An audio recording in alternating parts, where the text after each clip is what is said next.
السلام علیکم۔ آج کا ہمارا ٹاپک ہے کہ سستی اور کاہلی کو کیسے دور کیا جا سکتا ہے۔ تو بہت سے لوگ کہتے ہیں کہ ہم کام کرنا چاہتے ہیں لیکن سستی کی وجہ سے ہم کام نہیں کر پاتے۔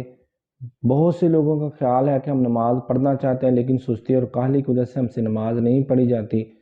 مزدوری کرنا چاہتے ہیں لیکن سستی اور کاہلی کی وجہ سے ہم سے مزدوری نہیں ہو پاتی۔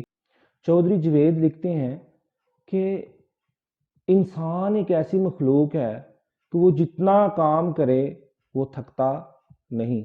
جانور تھک جاتے ہیں، گدھا تھک جائے گا، گھوڑا تھک جائے گا، چیتا تھک جائے گا، شیر تھک جائے گا، ہر جانور تھک جاتا ہے کام کرنے کے بعد۔ لیکن انسان کے اندر ایک ایسی خصوصیت ہے کہ وہ کام کرنے سے تھکتا نہیں۔ انسان کے اندر ایک ایسی خصوصیت ہے کہ وہ کام کرنے سے تھکتا نہیں۔